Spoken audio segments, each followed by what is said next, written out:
গরম সিঙারায় কামড় দিয়ে পাত্রের মা বলল, তো আপনাদের মাত্র এই দুটোই ঘর, জামাই এসে থাকবে কোথায়? আমার বাবা বলল, মানে ওপরে বানানোর ইচ্ছে আছে। পাত্রের মা বলল, আমাদের আবার বিশাল বাড়ি, 4 তলা, অনেক ঘর। আমি দেখলাম বাবাকে, খুশি হলো না দুঃখ পেল বোঝা গেল না, তবে মুখে হাসি ভাবটা বজায় রাখার চেষ্টা করছে। পাত্রের মা এবার খাস্তা কচুরি খাচ্ছে। বলল, তো আপনাদের বাথরুম ওই একটাই, ইন্ডিয়ান? বাবা বলল, মানে ছাদে একটা বানিয়েছিলাম, কমপ্লিট করা হয়নি। পাত্রের মা কচুরিটা শেষ করে বলল, আমার ছেলের কিন্তু কোমোড লাগে।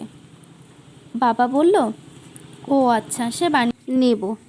এবার প্রশ্ন এলো আমার দিকে, তা তুমি রুটি বেলতে পারো? বললাম, হ্যাঁ।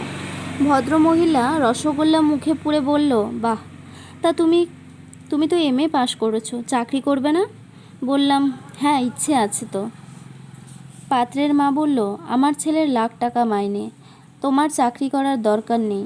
আমার মা বলল, হ্যাঁ, কিন্তু পড়াশোনায়ও কিন্তু ভালোই, একটু চেষ্টা করলে চাকরি পেয়ে যাবে।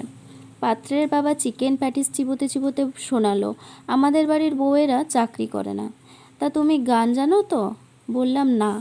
বাবা বলল, ও ভালো নাচতে পারে, কত পুরস্কার, ওই যে দেখুন। পাত্রের মা চিকেন স্প্রিং রোলটা শেষ করে বলল, বাড়ির বউ ধেই ধেই করে নাচানাচি করবে, সে চলবে না, বরং তুমি একটা গান গাও। আমি মা বাবার মুখের দিকে তাকালাম। মা বলল, ওই যে পুরনো সেই দিনের কথাটা, যে গানটা আছে ওটা শোনা।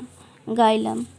পাত্রের মা সীতাভোগটা 1 চামচ মুখে নিয়ে বলল, মেয়ে আমাদের পছন্দ, তা বিয়েতে আপনারা কি কি দিতে পারবেন? বাবা হাত কচলাতে কচলাতে বলল, আমি বললাম, কিছু মনে যদি না করেন, বলছি যে আপনার ছেলে কী নিয়ে পড়েছে?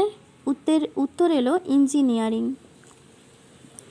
বললাম, ও, গান জানেন না? না। আর নাচ? পাত্রের বাবা বলল, না। রুটি বেলতেও জানে না নিশ্চয়ই? তাহলে ওই 4 তলা বাড়িতে শুধু কমোডের ব্যবহার ছাড়া আর কিছুই জানে না। তাহলে আপনারা একটা কাজ করবেন, প্রতি রবিবারে আপনার ছেলেকে আমাদের বাড়ি পাঠিয়ে দিন। ওই দিন আমি নাচ শেখাই, ফ্রিতে ধেই ধেই করে শিখিয়ে দেব। এর বেশি আমরা আর কিছুই দিতে পারবো না, সরি। বাবা বলল, আচ্ছা, এবার আসুন তাহলে।